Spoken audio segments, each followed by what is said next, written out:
Centering 404। इस कहानी की शुरुआत में हमें एक गेम के टूर्नामेंट को दिखाया जाता है जिसमें बहुत सारे प्लेयर्स ने हिस्सा लिया हुआ है। ये गेम पबजी की तरह है और इस गेम को जो भी जीतेगा उसे अच्छी खासी रकम दी जाएगी। इस गेम का एक चैंपियन भी होता है जिसका नाम रॉय है। सब उसे चीयर कर रहे होते हैं और आज इस गेम में इस कंपटीशन में एक लड़की हिस्सा लेने के लिए आई है जिसका नाम वैल है। वैल किसी भी कीमत पर इस टूर्नामेंट को जीतना चाहती है, लेकिन ये इतना आसान नहीं है क्योंकि रॉय जो कि एक चैंपियन है वो कभी किसी भी गेम को नहीं हारता। वैल यहाँ पर हारने लगती है और तभी उसने अपने डेस्क के ऊपर जो इम्पल्स 9 की बोतल रखी होती है वो उस बोतल को उठाकर उसका बहुत सारा लिक्विड पी लेती है। इस लिक्विड को पीने के बाद उसके लिए पूरी दुनिया स्लो हो जाती है।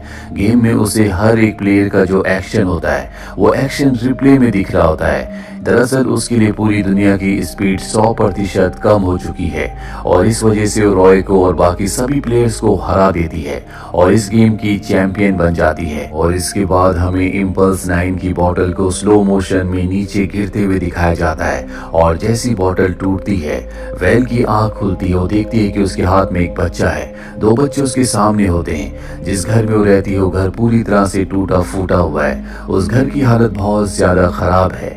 वैल को पता ही नहीं चलता कि वो कैसे एक वक्त से दूसरे वक्त में आ गई है। साथ ही जब उसने ड्रिंक को पिया था तब वो अनमैरिड थी, उसकी उम्र कम थी, लेकिन अब उसके पास 3 बच्चे हैं जो उसे मॉम कहकर बुलाते हैं और उसकी उम्र भी बहुत ज्यादा बढ़ चुकी है। वो घर से बाहर निकलती है, पूरी तरह से परेशान है। उसे नहीं पता कि उसके साथ क्या हुआ। वो देखती है कि बाहर की दुनिया पूरी तरह से बदल चुकी है। लोग बहुत ही पुअर जिंदगी जीते हैं और तभी उसके पास उसका हस्बैंड आता है जो कभी उसका बॉयफ्रेंड हुआ करता था। दरअसल वैल को नहीं पता कि उसने उससे शादी कब की और कब उसके 3 बच्चे हो गए। वैल का हस्बैंड उसे कहता है कि तुम्हें मास्क पहनना चाहिए, बाहर की हवा जहरीली है। और कहानी यहाँ से फ्लैशबैक में जाती है जहाँ पर वैल को दिखाया जाता है जो अपने पिता के साथ रहती है। उसके पिता उसे इंटरव्यू के लिए भेजते हैं। वैल घर से बाहर आती है जहाँ पर उसका बॉयफ्रेंड उसका इंतजार कर रहा होता है, लेकिन कार में वो अपने इंटरव्यू वाले कपड़े बदल कर कैजुअल कपड़े पहन लेती है और अपने बॉयफ्रेंड के साथ वो एक गेम पार्लर में जाती है जहां पर आज एक गेम टूर्नामेंट शुरू होने वाला है। इस गेम का नाम होता है फील्ड ऑफ फायर, जिसमें बहुत सारे प्लेयर्स पार्टिसिपेट करते हैं और जो भी आखिरी में बचता है वही इस गेम का चैंपियन होता है।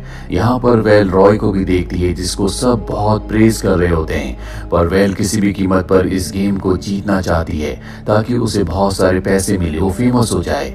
और अब टूर्नामेंट शुरू होता है जहाँ पर वैल को दिखाया जाता है जो बहुत ही अच्छा परफॉर्म करती है, वो सबसे आगे होती है और अचानक से रॉय उससे भी अच्छा परफॉर्म करने लगता है। वो उससे भी 1 पॉइंट आगे चला जाता है और अब रॉय अपने फैंस के साथ बहुत ज्यादा टाइम स्पेंड कर रहा होता है, इसीलिए इस मौके का फायदा उठाकर वैल उससे भी आगे निकल जाती है। वो इस राउंड को जीतने वाली होती है कि तभी वो तय करती है कि वो रॉय के प्लेयर को मारकर उसे गेम से बाहर कर देगी, पर रॉय बहुत ज्यादा एक्सपीरियंस्ड है, वो उसी के प्लेयर को मार देता है और इस राउंड को आज की गेम को जीत जाता है। हालांकि वैल इस गेम से बाहर हो चुकी है लेकिन उसने बहुत अच्छा परफॉर्म किया था। उसकी और रॉय के पॉइंट्स पूरी तरह से बराबर थे, इसीलिए उसे फाइनल राउंड में एंट्री दे दी जाती है। यानी कि कल जब इस गेम का इस टूर्नामेंट का फाइनल राउंड होगा तो वो एक बार फिर से इसमें हिस्सा ले सकती है।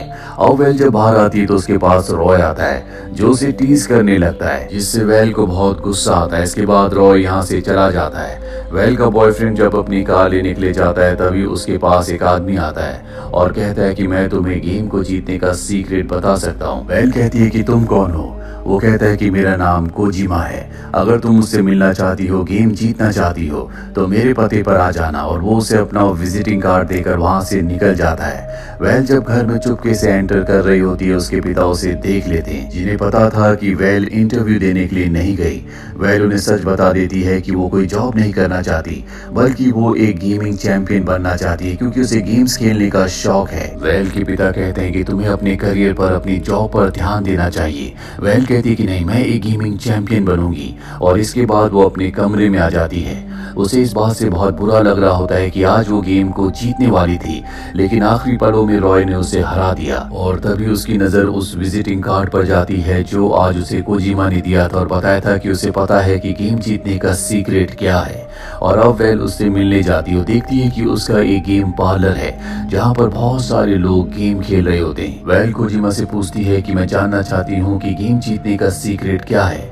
कोजिमा कहता है कि शायद पहले तुम्हें गेम खेलनी चाहिए। इसके बाद वो एक स्क्रीन के आगे बैठकर एक गेम का हार्ड लेवल खेलती है जो खेलना पूरी तरह से असंभव है। चंद ही पलों में उसकी गेम ओवर हो जाती है और अब कोजिमा उसके पास आता है, उसे एक ढक्कन में एक लिक्विड देता और कहता है कि तुम इसे पी लो। जैसे ही उस ढक्कन का लिक्विड वो पीती है उसे हर चीज स्लो मोशन में दिखना शुरू हो जाती है और जिस राउंड को पहले वो नहीं खेल पा रही थी अब उसे बहुत आसानी से खेलना शुरू कर देती है।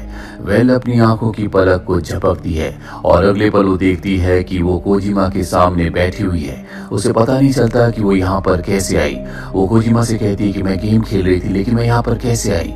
कोजिमा बताता है कि जो लिक्विड तुमने पिया था उसे कहा जाता है इम्पल्स 9, जिसे पीने के बाद दुनिया पूरी तरह से उस इंसान के लिए स्लो हो जाती है जो उस लिक्विड को पीता है, लेकिन बाकी लोगों के लिए समय की दुनिया की स्पीड पहले की तरह ही नॉर्मल रहती है। हालांकि तुमने पलक झपकी है और तुम यहाँ पर आ गई, लेकिन इस बात को पूरा 1 घंटा हो चुका है जब तुमने उस लिक्विड को पिया था। और अगर तुम कल के गेमिंग टूर्नामेंट को जीतना चाहती हो तो तुम्हें इस लिक्विड को कल गेम के दौरान पीना होगा, जिसके लिए तुम्हें मुझे $500 देने होंगे। वेल के पास इतने पैसे नहीं है और न ही वो इस तरह से गेम को जीतना चाहती क्योंकि उसे लगता है कि ये गलत है, ये चीटिंग है। पर अब कोजिमा उसे दिखाता है कि रॉय का कॉल उसे बार बार आ रहा होता है, जिससे वो समझ जाती है कि रॉय भी इसी लिक्विड को पीता है जिस वजह से वो एक बहुत बड़ा चैंपियन है। और अब अगर उसे उस गेम को जीतना है, रॉय को हराना है, तो उसे भी इम्पल्स 9 पीना होगा। इसीलिए वो इम्पल्स 9 की बोतल खरीद लेती है और अगले दिन टूर्नामेंट में जाती है जहां पर वो सबसे पहले कुछ घूंट इम्पल्स 9 पीती है और उसमें परफॉर्म करना शुरू कर देती है। लेकिन रॉय भी इम्पल्स 9 पी लेता है जिस वजह से उसके पॉइंट्स बहुत ज्यादा बढ़ जाते हैं और अगर वेल को उसे हराना है तो उसे और इम्पल्स 9 पीना होगा। इसीलिए बहुत ज्यादा मात्रा में इम्पल्स 9 पी लेती है जिस वजह से वक्त की रफ्तार उसके लिए और भी स्लो हो जाती है और बहुत ही आसानी से वो रॉय के प्लेयर को हराकर उसे मारकर इस गेम की नई चैंपियन बन जाती है। और तभी उसकी इम्पल्स 9 की बोतल स्लो मोशन में नीचे गिरती है और जब बोतल टूटती है तो उसकी आंख खुल जाती है, जहां उसे पता चलता है कि उसके बॉयफ्रेंड के साथ उसकी शादी हो गई थी और अब उसके 3 बच्चे हैं। उसकी उम्र बहुत ज्यादा बढ़ चुकी है। जब उसने इम्पल्स 9 की पूरी बोतल पी ली थी तब साल था सन 2017 और अब साल 2029 है, यानी कि 12 साल बीत चुके हैं। 12 साल से वो एक गहरी नींद में थी। इन 12 सालों में क्या हुआ उसे कुछ भी याद नहीं है। साथ ही दुनिया किस तरह से बर्बाद हो गई उसे इस बारे में भी कुछ नहीं पता।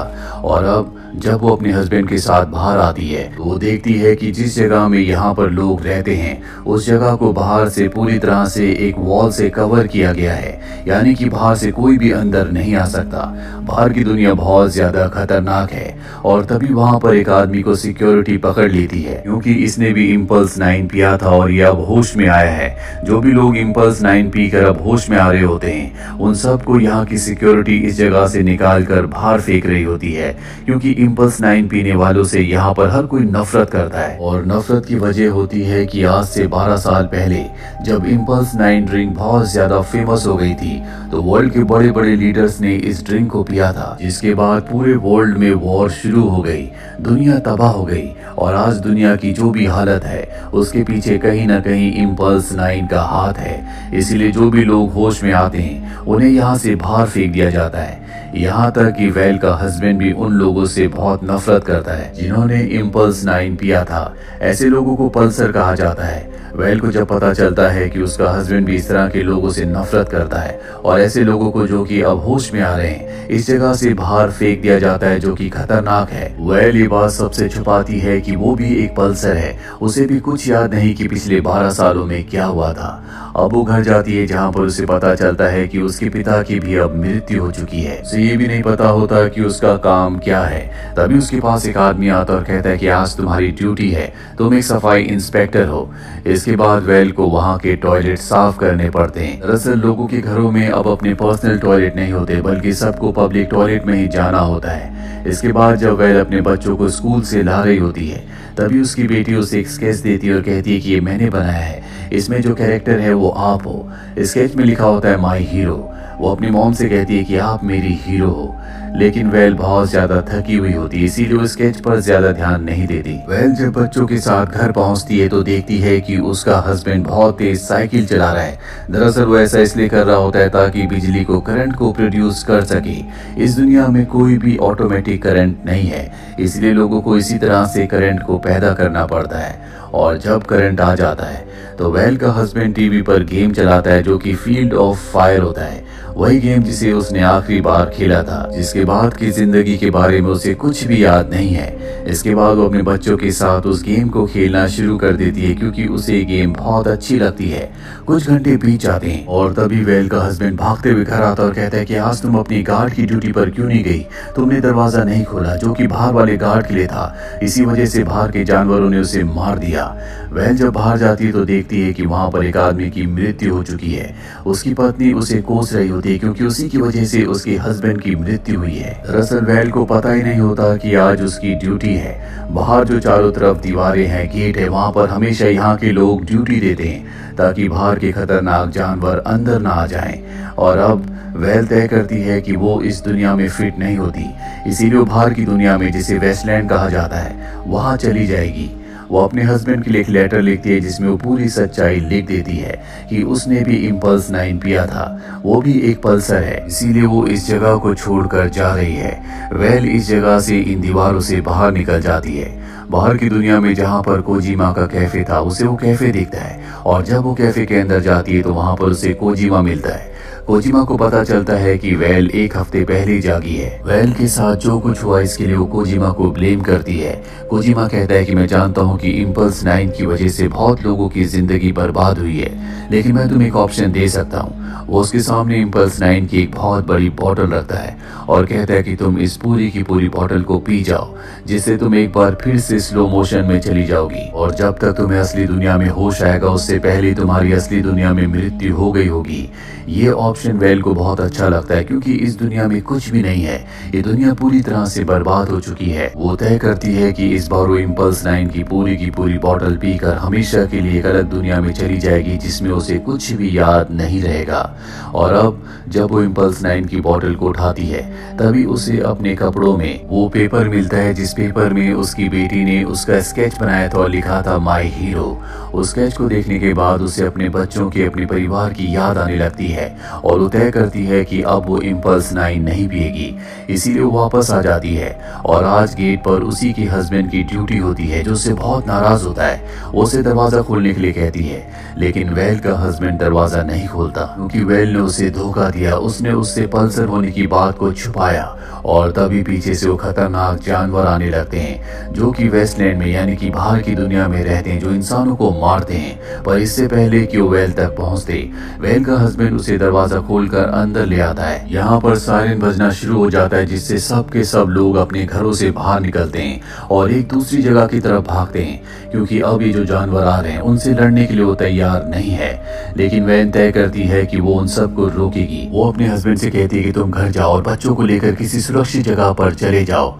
वेल के हस्बैंड को मजबूरी में अपने बच्चों को बचाने के लिए वेल को छोड़कर वहां से जाना पड़ता है और तभी वेल देखती है कि गेट से कोई जानवर नहीं बल्कि एक गाड़ी उसकी तरफ आ रही है और इसमें इंसान है। ये वो इंसान है जो सब के सब नींद से जागे हैं, यानी कि ये सब के सब पल्सर हैं और इनका जो लीडर है वो और कोई नहीं बल्कि रॉय है, जिसे आज से 12 साल पहले गेम में हराने के लिए उसने पहली बार इंपल्स 9 पिया था। रॉय उसके सामने आकर उसे देखकर हैरान होता है और बताता है कि मैं कुछ ही साल पहले जागा, अब मैंने अपना एक पूरा का पूरा गैंग बना लिया है, इसीलिए मैं यहाँ के लोगों को मारता हूँ ताकि हम सबको खाना मिल सके जिन सबको इन्होंने यहाँ से बाहर फेंक दिया है।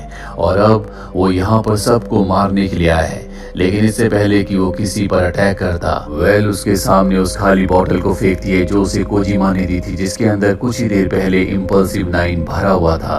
दरअसल वेल ने उस पूरे के पूरे लिक्विड को पी लिया है और अब उसके लिए दुनिया बहुत ज्यादा स्लो हो चुकी है। उसे अपनी तरफ आती हुई गोली भी बहुत स्लो लग रही होती है जिनसे वो आसानी से बच जाती है। वहाँ पीछे गैस के सिलेंडर्स होते हैं जिस पर वेल गोली चलाती है और ब्लास्ट होने से बहुत सारे लोग हवा में उड़ने लगते हैं। वेल सबको मार देती है, लेकिन अब उसे भी गोलियां लग चुकी है, वो बहुत जख्मी है और तभी उसके सामने रॉय आता है जो उस पर गोली चलाता है, लेकिन वो उसकी गोली से बच जाती है और उसे शूट करके उसका खात्मा कर देती है। इस तरह से वेल ने रॉय के और उसके पूरे गैंग का खात्मा कर दिया, यानी कि अब इंसानों को दीवारों के अंदर छुप कर रहने की जरूरत नहीं है, वो सब के सब सेफ हैं। इसके बाद वो अपनी फ्लेयर गन निकाल कर आसमान की तरफ चलाती है, जिसे दूर से उसका हस्बैंड देख लेता और समझ जाता है कि अब सब के सब सुरक्षित हैं, क्योंकि वेल ने उसे कहा था जब सब कुछ ठीक हो जाएगा तो मैं आसमान की तरफ फ्लेयर गन चलाऊंगी, जो कि उसने कर दिया।